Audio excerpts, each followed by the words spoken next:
మీ నాన్న ఒక 35 సంవత్సరాలు ఉద్యోగం చేసి, ఒక మంచి పీఎఫ్ అక్యుములేట్ చేసి, ఒక గ్రాడ్యుయేటీ ఉంది, పెన్షన్ వస్తోంది.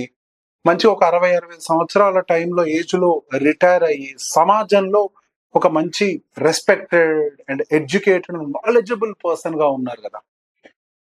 కానీ ఇప్పుడు అదే ఒక 60, 65 సంవత్సరాలు రిటైర్ అయిన తర్వాత ఆయన జీవితాన్ని ఆయన భరించడమే, ఆయన ఖర్చుల్ని ఆయన భరించడమే కష్టంగా ఉండి కొడుకుని కొద్దిగా ఏదైనా డబ్బులు అడగాలి అని అంటేనే ఇబ్బంది పడే స్థితిలో చాలా మంది పేరెంట్స్ ఉన్నారు. అసలు అది ఎందుకు ఎప్పుడైనా ఆలోచించారా మీరు?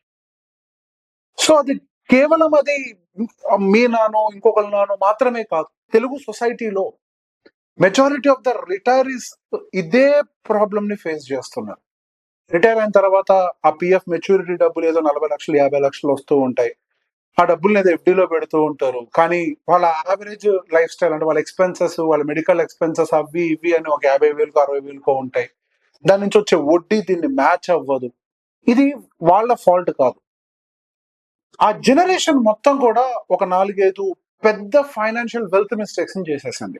అట్‌లీస్ట్ ఇప్పుడు మీరు ఆ మిస్టేక్స్ ఏంటో అర్థం చేసుకుంటే, అట్‌లీస్ట్ మన జనరేషన్ ఆ రానున్న రోజుల్లో ఇదే రకమైనటువంటి పరిస్థితుల్లోకి నెట్టబడకుండా ఉంటామని ఒక ఉద్దేశంతోటి పూర్తి మన జనరేషన్ బావుండాలి అని ఒక పూర్తి రెస్పెక్ట్ తోటి మరియు ఒక ప్రేమతోటి ఈ వీడియోని చేస్తున్నాను.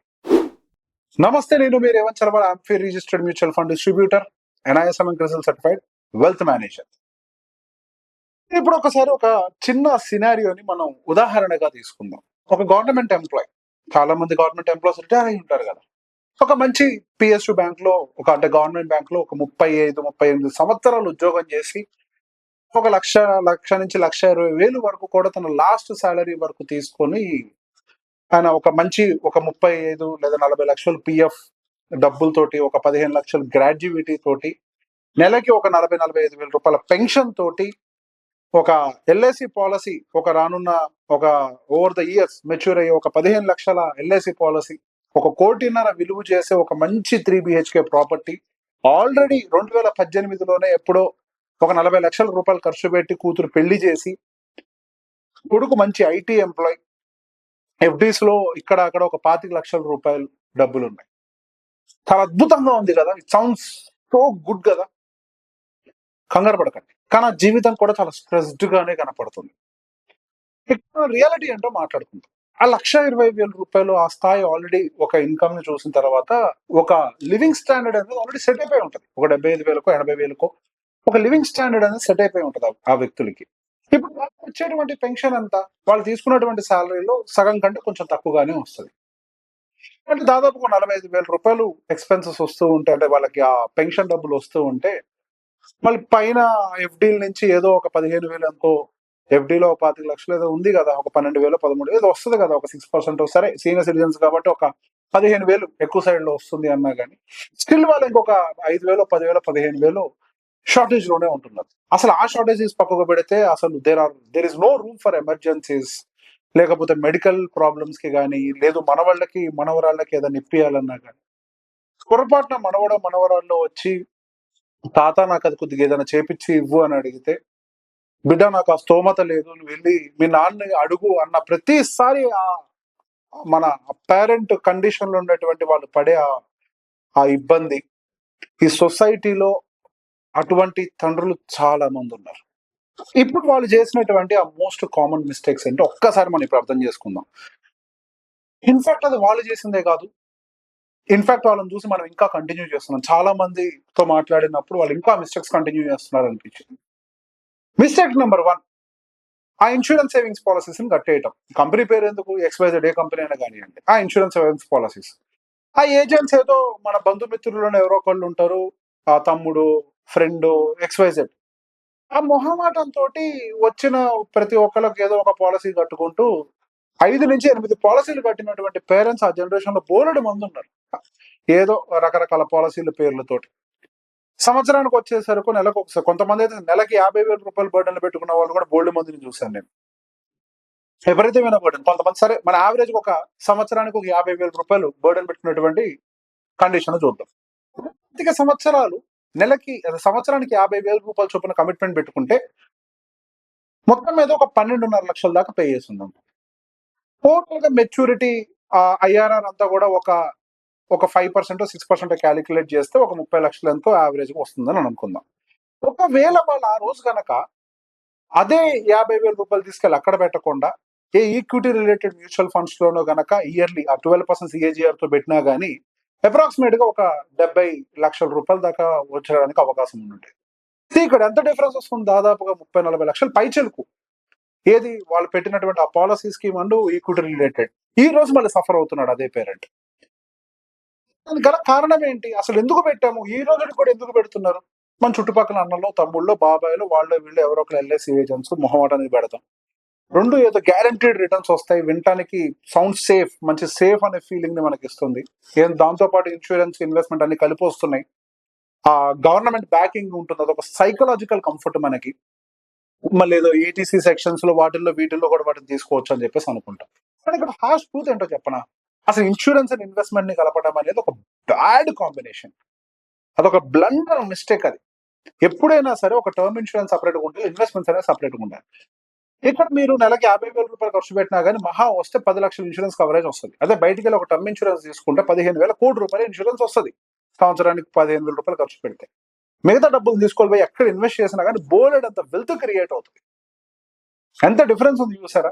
అక్కడ మీకు 10 లక్షల ఇన్సూరెన్స్ వస్తే 30 లక్షలు క్యాష్ వస్తుంది. ఇక్కడ ఆ 15,000 మనం తీసుకెళ్ళి ₹1,00,00,000 టర్మ్ ఇన్సూరెన్స్ కట్టినా కానీ మిగతా 35,000 సేవ్ చేసినా కానీ ఒక 50 లక్షల రూపాయలు మళ్ళీ ఈక్విటీ మ్యూచువల్ ఫండ్స్ డబ్బులు మిగిలి ఉండేవి.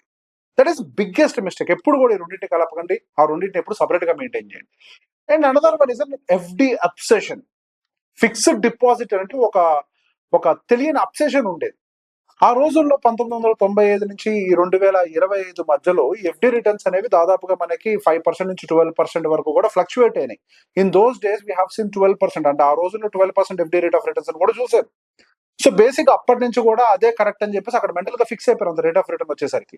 ఇక్కడ చిన్న సాడ్ రియాలిటీ ఏంటో చూద్దాం. ఒక 10 లక్షల రూపాయలు ఒక 30 సంవత్సరాల క్రితం అదే ఎఫ్డీలో 7% రేట్ ఆఫ్ రిటర్న్, యావరేజ్ వచ్చేసరికి 7% ఉంది. అంతే ఇన్వెస్ట్ చేసి వదిలేసి ఉంటే 76 లక్షల రూపాయలు మాత్రమే మనకి నామినల్ వాల్యూ.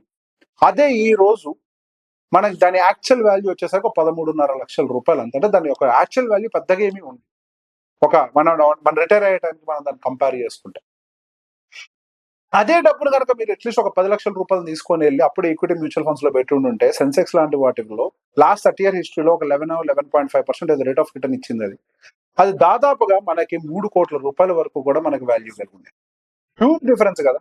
ఇక్కడి నుంచి మనం చేసేటువంటి ఆ పనులన్నీ కూడా ఇట్లా ప్రాపర్ గా ప్లాన్ చేసుకుంటే అట్లీస్ట్ ఆ పర్చేసింగ్ పవర్ అనేది మన చేతుల్లో మిగులుతుంది.